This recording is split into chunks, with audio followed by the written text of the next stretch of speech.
Deus, compartilhou, amém? Amém. Convido você a ler a vossa Bíblia em Atos dos Apóstolos, capítulo 4, versículo de número 31. Glória a Deus.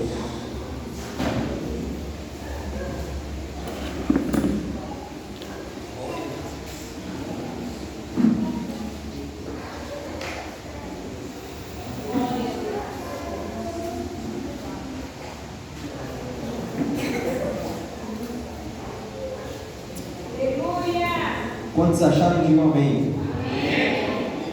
Vamos lá. E tendo eles orado, foi abalado o lugar em que eles estavam reunidos, e todos foram cheios com o Espírito Santo, e anunciavam a palavra de Deus com ousadia. Vamos citar. Glória a Deus. O livro de Atos é conhecido como o livro de Atos dos Apóstolos, também conhecido como o livro de Atos do Espírito Santo de Deus. O livro de Atos é o livro que mais vai dar ênfase ao Espírito Santo de Deus. É o livro que mais vai dar ênfase às coisas que o Espírito Santo vai fazer na igreja. Isso se chama missões. O Espírito de Deus trabalhando através da igreja. Glória a Deus. Jesus, em Atos capítulo 1, ele é assunto aos céus.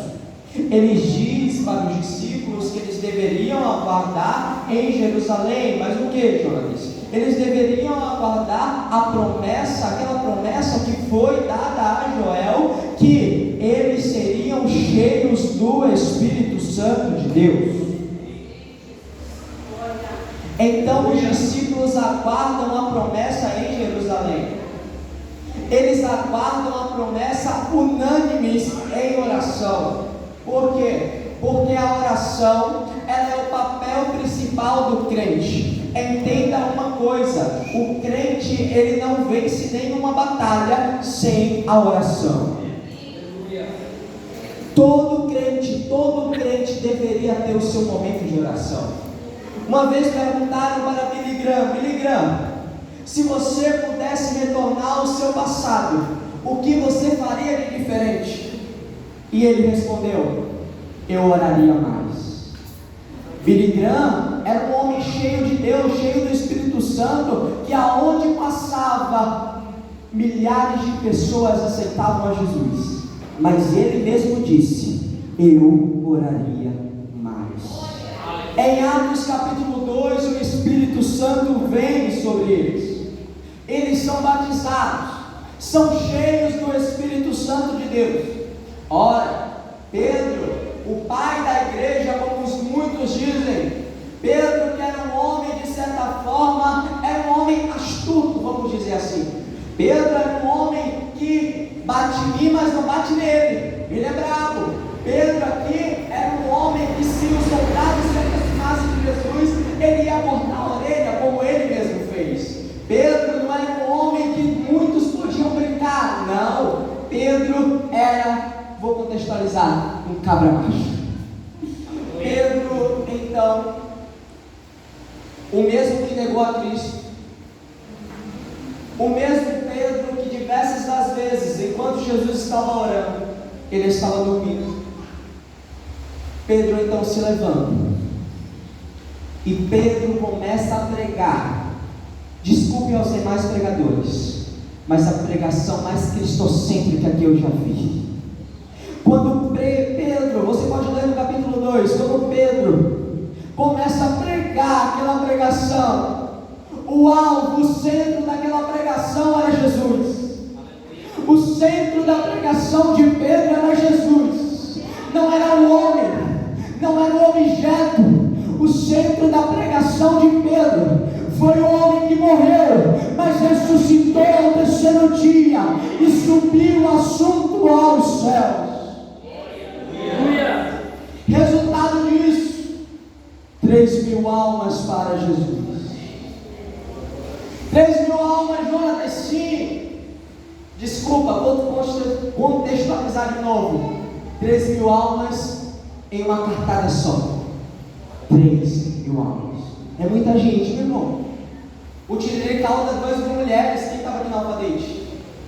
Ali tinha 2.000 mulheres. Vocês viram o tanto de mulheres, de mães ali? Imagina 3.000 pessoas em uma pregação só. Aleluia. É muita gente. Ali estava nascendo a igreja. Ali estava sendo construída os primeiros passos da igreja.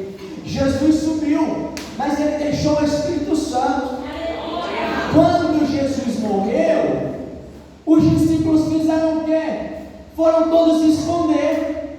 Mas agora que Jesus ressuscitou, ficou em Jerusalém, subiu aos céus e disse que eles seriam batizados com o Espírito Santo. Aqueles homens que andavam escondidos agora tinham que ser presos. Sabe por quê? Porque eles não queriam mais se esconder, eles queriam anunciar o Evangelho. Anunciar o Evangelho é coisa de crente cheio do Espírito Santo de Deus.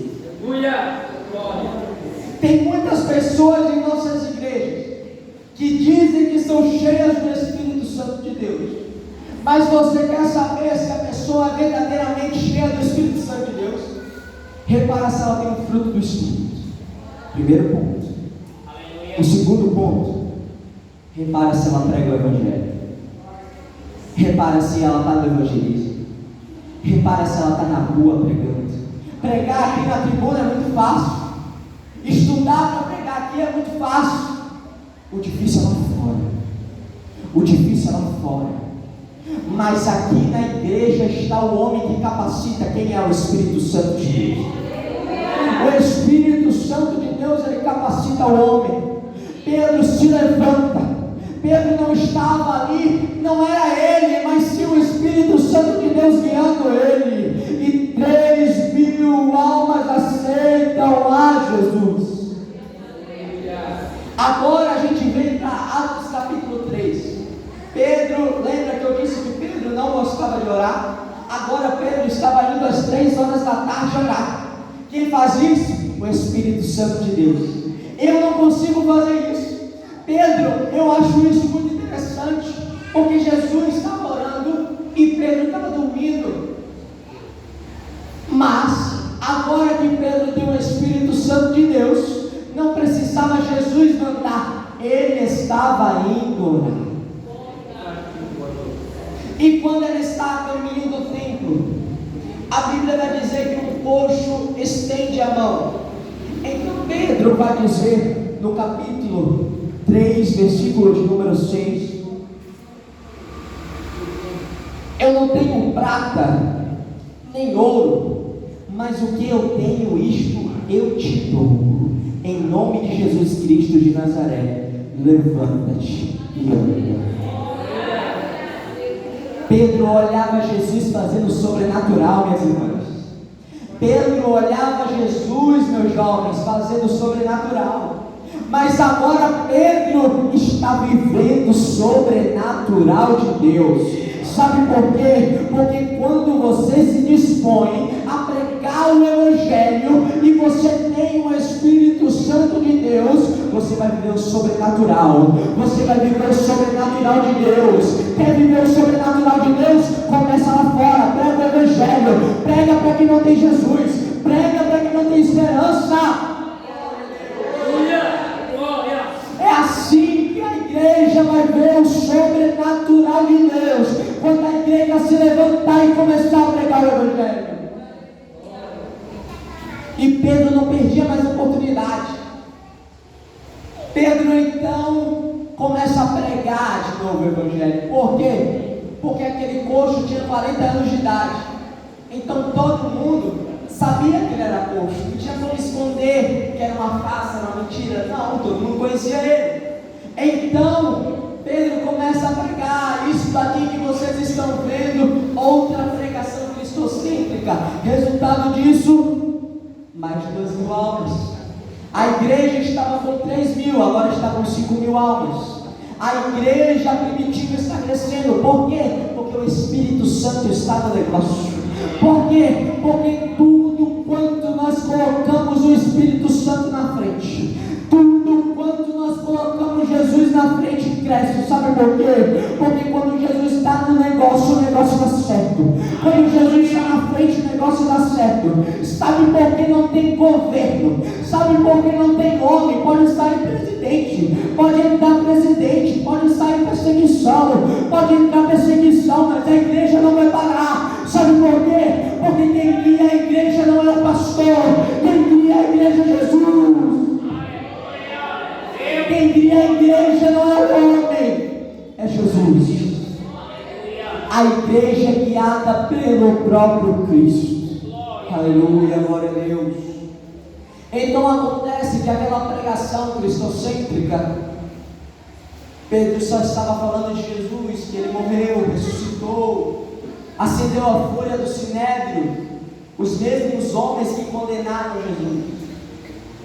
Então o texto vai citar que os homens do sinédrio vão até ele junto com o capitão. Repare bem, o texto diz no versículo 1 do capítulo 3 que ele estava indo ao templo às 3 horas da tarde, a hora nona. Então, possivelmente o horário a qual Pedro e João foi preso foi de tardezinha, tão tal que o texto vai citar que eles ficaram presos só por uma noite. No outro dia eles já estavam perante o sinédrio. Aqueles homens perante o sinédrio, a gente pensa que eles vão negar a Cristo, a gente pensa que eles vão falar, não, tudo bem, mil desculpas, mas eles não, eles continuam confirmando o que eles falaram para a população. Sabe por quê? Porque naquele momento Pedro já estava dominado pelo Espírito Santo de Deus. Naquele momento Pedro já estava cheio do Espírito Santo de Deus. E quem é cheio do Espírito Santo de Deus, ele não teme nada, nada, nada, nada, nada. Por quê? Sabe por quê? Porque uma igreja cheia do Espírito Santo de Deus, ela atrai as almas, mas consequentemente ela atrai a perseguição. Repare bem que a igreja só é perseguida quando ela começa a falar de Jesus.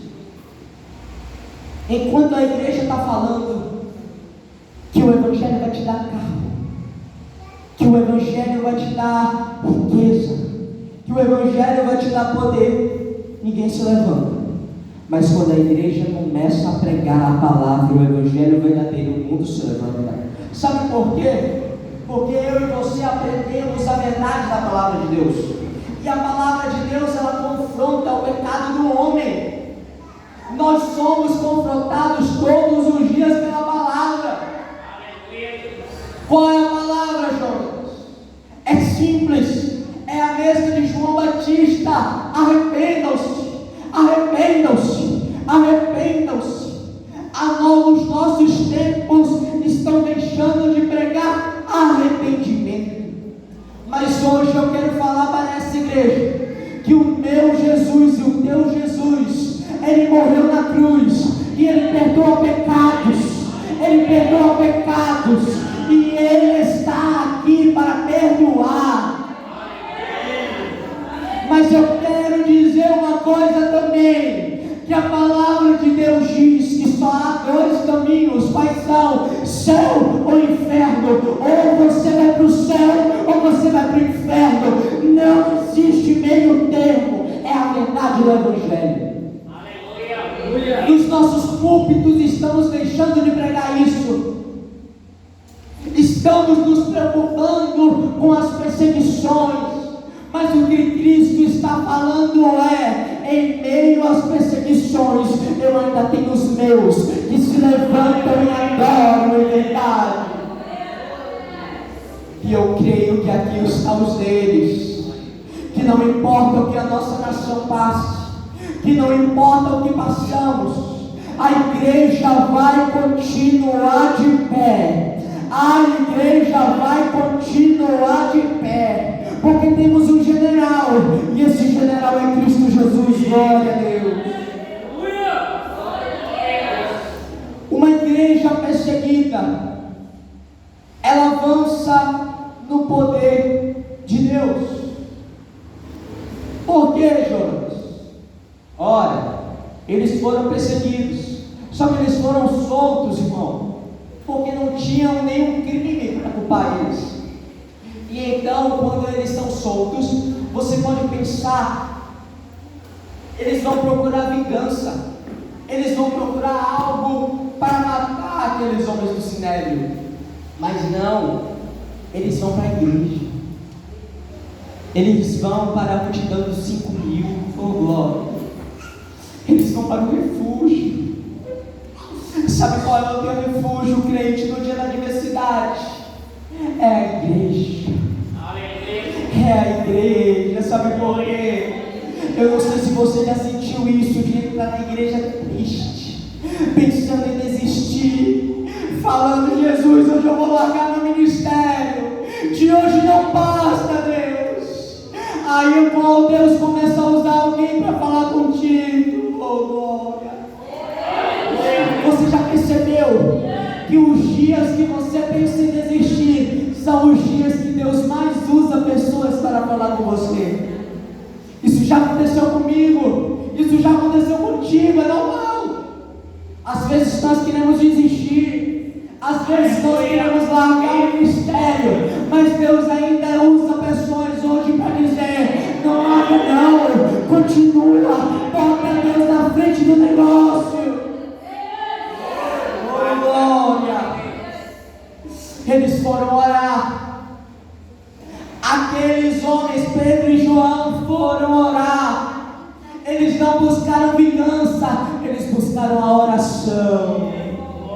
Sabe o que é isso? Quando uma igreja se curva diante de Deus, ela fica de pé diante dos homens. Sabe por quê? Porque o poder da oração é sobrenatural. Uma igreja de oração, uma igreja de joelhos, é uma igreja vencedora. Sabe por quê? Porque é uma igreja com o Espírito Santo está na frente. Eu não conheço a tua vida, não conheço a tua história. Eu não sei se você olha em casa, mas se esse jovem aqui, pode te dar um conselho: ore.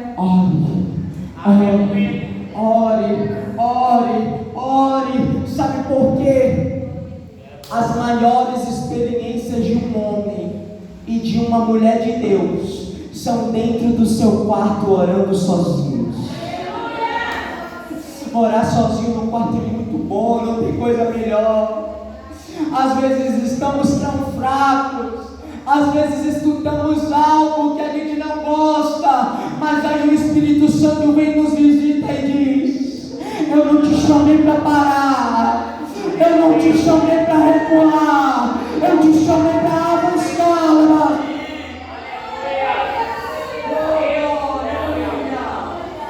O que o Espírito Santo está dizendo hoje: Ele te chamou para avançar, Ele não te chamou para esconder dons, não, Ele te chamou para te usar. E se tu estás aqui hoje, não é em vão. Te levanta, te posiciona e vai levar o Evangelho, rapaz. Oh, glória. Larga de ser crente de branco. Banco tem em praça. Está na igreja, veio para adorar. Está na igreja, veio para aprender e ensinar quem está lá fora. Oh, aleluia. Esse é o papel da igreja. O papel da igreja não é só ficar sentado em bancos, não. É adorar e bendizer o nome do Senhor Jesus. Aquele que morreu por mim, aquele que morreu por ti, salva a tua vida. Tu não era nada. Eu e tu era um pobre, miserável, pecador. Faz como o pastor dizia, não valia nada. Mas aí Jesus Cristo te transformou. Mas aí Jesus Cristo te salvou. E é impressionante quando Jesus muda um homem. Sabe por quê? O psicólogo não consegue mudar. O prefeito não consegue mudar um homem. Não está conseguindo mudar nessa cidade. O presidente não consegue mudar um homem. O governador não consegue mudar um homem. Mas Jesus, a qual te fez, a qual sabe os teus detalhes, a qual sabe teu nome, Ele pode te mudar, Ele pode te restaurar. Ele é o único. Ele é o único. Psicólogos, filósofos passaram a vida toda tentando entender como mudar a vida de um homem. Pasme você a resposta, até hoje não conseguiram. Mas um homem, um carpinteiro, um homem simples, aonde ele passava pessoas eram mudadas, aonde ele passava pessoas eram transformadas. Sabe o que é isso? Poder do Evangelho, poder de Deus. Oh, glória, aleluia. Uma igreja cheia do Espírito Santo, ela tem autoridade para pregar e evangelizar.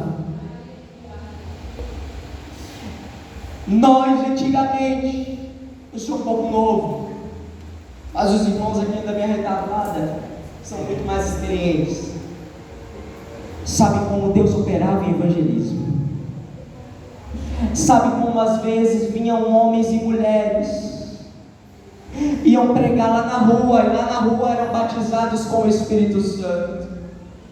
Jonatas, mas isso acabou? Não acabou. Me prova na Bíblia, Hebreus 13:8, porque Deus é o mesmo ontem, hoje e para sempre. Então se Ele operou no passado, Ele também vai operar agora. O que falta? A igreja se posicionar, a igreja começar a pregar o Evangelho. Ser cheio do Espírito Santo, meus irmãos, não é só para rodopiar, não é só para ver quem grita mais alto. Me prova na Bíblia, Jonathan. Deixe sua Bíblia aberta. Atos capítulo 1, versículo 8.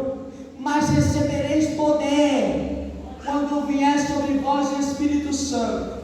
Esse poder que está bem aí é o dínamos. Esse dínamos não é o poder para rodopiar na igreja. Nada contra quem é do reteté, eu estou pregando contra. Esse poder vem aí, ele vai explicar depois da vírgula. Mas recebereis poder quando vier sobre vós o Espírito Santo. Para que é esse poder, Jonas? Para ser testemunha.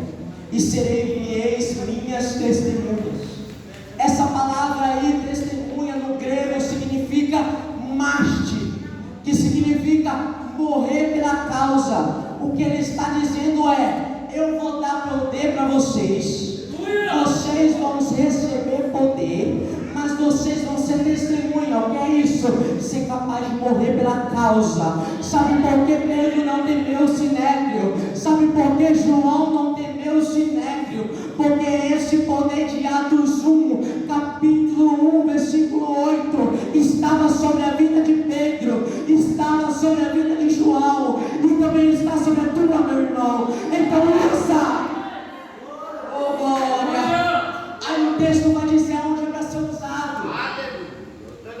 Tanto em Jerusalém, como em toda a Judéia e Samaria, e até os confins da terra.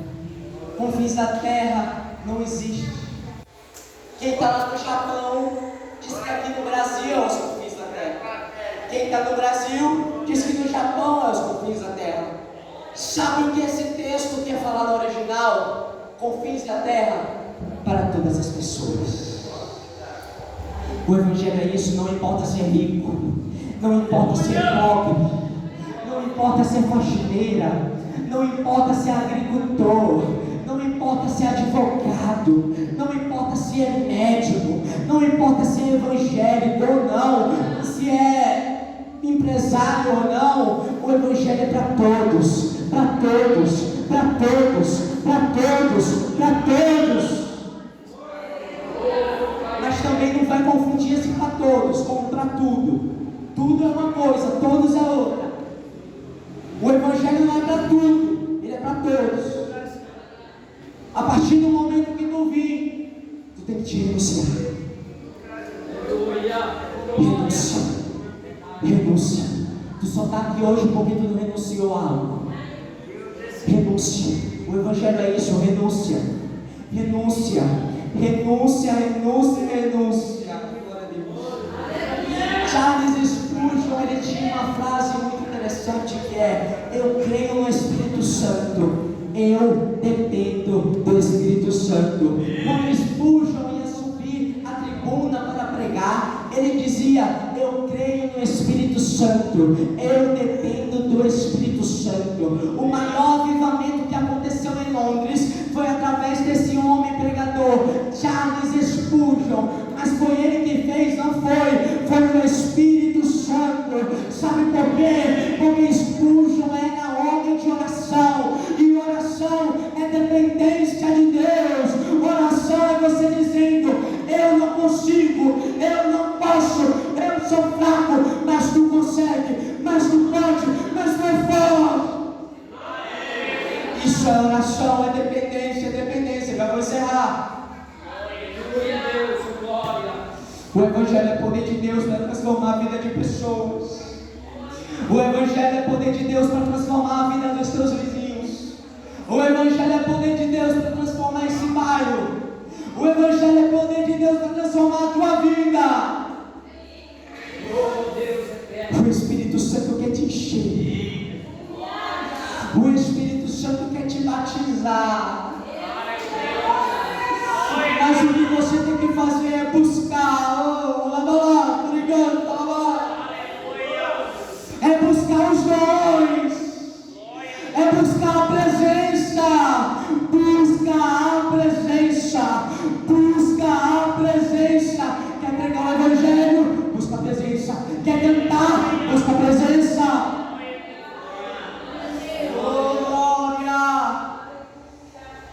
A nossa geração de jovens que está vindo agora, está vindo uma geração, meus irmãos, que está sendo, desculpa a expressão, mas perturbada de tanto ensino. Mas o que vai fazer a base continuar andando é os ensinamentos dos nossos pastores. Aleluia. E o Espírito Santo na vida das pessoas. Sabe por quê? Porque a igreja, ela é propriedade de Deus. E o que é propriedade de Deus não vai falir. Vai crescer, crescer, crescer, crescer. Porque o Evangelho é isso, crescimento. Imperadores se levantaram, Nero se levantou contra a igreja. Mas quanto mais Nero tentava matar crente, mais crente aparecia. Eita glória! Porque o Evangelho é isso. Quanto mais tenta parar crente, mais crente cresce. Sabe por quê? Porque é em meio às tribulações, é em meio às diversidades, que a gente vê quem é crente de verdade e quem não é. É em meio às perseguições que Cristo mostra o sobrenatural. Fique de pé, por favor. O Evangelho tem crescido. O Evangelho tem crescido no Tiro Legal. Acima dele, a nossa Secretaria de Missões começou com o nosso reverendo pastor Valberto. Foi pastor da minha área também. Quando começou, tinha poucos missionários. Mas hoje, graças a Deus, acima dele tem missionários no Peru, na Bolívia, tem missionários no interior do Maranhão. E hoje, graças a Deus, a Semadete está começando com um missionário na Indonésia, um país fechado. E se Deus quiser, até o final do ano, a Semadete vai ter missionário na Indonésia. Sabe o que é isso? Poder de Deus e Evangelho crescendo. Sabe o que é isso? É fruto de oração da igreja. Sabe o que é isso? É fruto da tua contribuição com missões. Eu sei que tem gente que não pode contribuir, você não tem dinheiro, mas tudo bem, ore no seu quarto, apresente os nossos missionários. Nós estivemos com o pastor Maurício lá em Rondagem, Sertão. Alguém conhece o missionário Maradona? Nós estivemos lá com ele, Sertão do Maranhão pesado. Mas ele está lá lutando, fazendo a obra de Deus. Nós fomos lá com uma caravana, resultado disso, 51 pessoas para Jesus. Meu irmão, as almas estão sedentas lá fora. Sabe por quê? Porque as pessoas estão entendendo que precisam de Deus. Quanto mais o tempo passa, mais as pessoas entendem que elas não valem nada, não são nada, mas Deus é tudo e elas esperam de tamanho. A Bíblia diz que nós temos um propósito aqui na terra. Deus nos fez com um propósito, que é o quê? A vida eterna. Mas lá em Romanos capítulo 3, versículo 23 diz: porque todos os pecados foram destituídos da glória de Deus. O que é isso, Jonas? Nós temos uma promessa de morar com o Senhor, nós temos uma promessa de morar com Jesus eternamente, mas tem uma coisa que pode separar o homem de Jesus. Paulo vai falar disso em Romanos 3,23, é o pecado. O pecado é a única coisa que separa o ser humano de Jesus, mas a oração e o quebrantamento nos mostra o quanto precisamos de Jesus. Tem alguém aqui para Jesus essa noite? Tem alguém aqui que deseja entregar a sua vida para Cristo? Eu não sou de ficar apelando muito, porque eu tenho certeza, quem faz é o Espírito Santo de Deus. E se o Espírito Santo de Deus tocou na tua vida, venha. Se você quer se reconciliar, venha. Se você quer aceitar Jesus, venha. Sabe por quê? Enquanto a gente pregava, deixa eu ver, foi rodagem, muitas pessoas, do Jacami também, muitas pessoas diziam assim: primeiro eu quero mudar, depois eu aceito a Jesus. A gente chegava para eles e falava: não, então você nunca vai aceitar Jesus, desculpa ele dizer, porque você nunca consegue mudar. Esses irmãos que estão aqui, eles não mudaram sozinhos. Eu não mudei sozinho, até porque eu não tenho força para isso. Você não deixou os seus vícios, as suas práticas mundanas por força de si mesmo, não. Foi o Espírito Santo de Deus. Então o que eu quero dizer para você: venha como está, porque aqui o Espírito Santo vai trabalhar na tua vida e vai te deixar no seu jeitinho que Ele quer. Tem alguém para Jesus? Tem alguém para Jesus? Se não há ninguém, o apelo vai ficar até o final do culto. Venha se tiver no seu coração. Não venha porque eu estou insistindo, porque tem muita gente hoje aceitando a Jesus porque tem medo do inferno. E não, esse não é o motivo de pregar o Evangelho. Nós pregamos o Evangelho para que as pessoas amem Jesus e odeiem o pecado e odeiem o inferno. Glória a Deus. Meus irmãos, se não há ninguém, eu queria com toda a igreja fazer uma oração. Essa oração é pelos nossos missionários que estão no Peru, o missionário Santos e a missionária Inês. O Peru é um país que podemos dizer que é católico, ou até de certa forma laico, mas o Peru está vivendo muitas crises políticas, pior que o Brasil, e é uma missão muito dura para os nossos missionários. O missionário Misael, que está lá, pregou até no dia de cal, o missionário Santos, a missionária Inês, e eles precisam das nossas orações, porque lá no Peru há almas sedentas por Cristo. Todo evangelismo tem almas se rendendo a Cristo. Sabe por quê? Porque aquele país está sedento, e Deus pode levantar aqui casais, homens e mulheres dispostos a fazer a obra de Deus naquele país. Feche seus olhos. Senhor Jesus Cristo, Senhor Pai, Deus Todo-Poderoso, glória, Pai das missões, Senhor que tudo pode, companheiro fiel da igreja, eita glória, o teu povo está aqui em um clamor, em uma só voz, pedindo pela paz daquele país. Senhor Jesus, cuida dos teus missionários que estão ali, o missionário Santos, a missionária Inês, o missionário Misael e a sua esposa. Pai, que naquele país pessoas possam se render a Cristo. Cristo, que naquele país pessoas possam aceitar a Jesus Cristo como seu único e suficiente Salvador de suas vidas. Pai, eu oro pela essa igreja da área 56. Aviva a área 56, Pai. Enche a área 56 do teu Espírito Santo. Eita glória. Enche esse bairro com o teu Espírito Santo. Oh Senhor, esse bairro é do Senhor. Este bairro é do Senhor. Oh glória, aleluia.